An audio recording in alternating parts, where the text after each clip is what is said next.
সারা রাজ্যের পাশাপাশি পূর্ব বর্ধমান জেলার তথ্য ও সংস্কৃতি দপ্তরের উদ্যোগে 22শে শ্রাবণ বুধবার কবিগুরু রবীন্দ্রনাথ ঠাকুরের স্মরণে বিশেষ অনুষ্ঠান অনুষ্ঠিত হল কোর্ট চত্বর মাইনরিটি মিটিং হলে।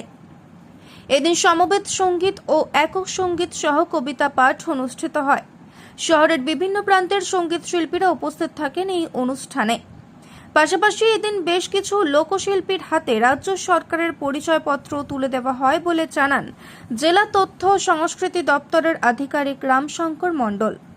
পূর্ব বর্ধমান থেকে পাপাই সরকারের রিপোর্ট, বার্তাকার। আজকে 22শে শ্রাবণ আমরা প্রত্যেকেই জানি আমাদের বাঙালি জাতির যে চিন্তনের মহানে কবিগুরু আছেন, ওনার প্রতি শ্রদ্ধাঞ্জলি এই 22শে শ্রাবণের বিশেষ অনুষ্ঠানে কবিগুরুকে আমরা স্মরণ করছি। এবং ঠিক একইভাবে আমাদের মাননীয় মুখ্যমন্ত্রী মমতা বন্দ্যোপাধ্যায়ের যে উদ্যোগ, পুরো রাজ্য জুড়েই অনুষ্ঠান চলছে। ঠিক একইভাবে আমাদের জেলায় যেমন হচ্ছে পূর্ব বর্ধমান জেলাতে, ঠিক একইভাবে আমাদের বিভিন্ন যে মহকুমা ব্লক সব জায়গায় এই অনুষ্ঠানটি পালিত হচ্ছে, শ্রদ্ধা জানাচ্ছি। এবং আজকে শুভ দিনে আমরা জানি যে ওনার যে চিন্তাধারা, ওনার যে শিক্ষা বা ওনাদের চিন্তাভাবনা ছিল আমার দেশের জন্য যে বার্তা দিয়েছেন মানুষ গঠনে এবং সমাজ গঠনে এবং জাতি গঠনে এবং শিক্ষার যে চিন্তাধারা, সেগুলো যদি আমরা যে গ্রহণ করে দিতে পারি, সেটাই আমাদের আগামী দিনে এই দেশ গঠনে এবং সমাজ গঠনে মানুষের প্রতি মানুষের মানবিকতা ভালোবাসা বৃদ্ধি করতে সাহায্য করে। আজকে কতজন শিল্পী? এটাই হচ্ছে আমার উদ্দেশ্য। এবং আমরা প্রত্যেকেই জানি যে আজকে আমাদের যে পূর্ব বর্ধমান জেলার যে শিল্প, একজন রবীন্দ্র অনুরাগী মানুষ মহাশয় তিনি আমাদের ছেড়ে চলে গেছেন, সেটা আমাদের কাছে জেলাবাসীর কাছে দুঃখের খবর এবং তাকে আমরা তার আত্মার প্রতি শ্রদ্ধা জানাচ্ছি।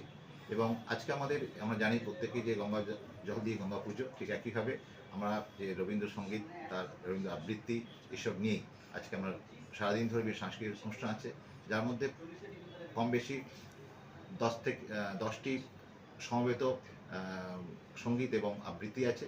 ঠিক একইভাবে 20 থেকে 25 একক সঙ্গীত বা আবৃত্তি আছে, যারা আজকে সঙ্গীত বা আবৃত্তি পরিবেশন করবেন এবং যার মাধ্যমেই আমরা আমাদের কবি গুরুচরণে শ্রদ্ধা জানাই। কারা আগে পরিবেশন? এবং আজকে আমরা আরেকটা যেটা করছি, যেটা আমরা জানি প্রত্যেকে আমরা মানব কর্মের মধ্যেই বেঁচে থাকি, তো আমাদের মাননীয় মুখ্যমন্ত্রী যে সরাসরি মুখ্যমন্ত্রীর মাধ্যমে যে অভিযোগের ভিত্তিতে মানুষের সুবিধা প্রদান যেটা চলছে, সেটা আজকে এই দিনে আমরা যে সমস্ত লোকশিল্পী আছেন লোকপ্রসাদ প্রকল্পের অন্তর্গত যারা অভিযোগ করেছিলেন সরাসরি মুখ্যমন্ত্রীর মাধ্যমে, তো তাদেরকে আজকে আমরা সব মিলে 50 জনকে পরিচয়পত্র তুলে দিতে পেরেছি আজকে এই বিশেষ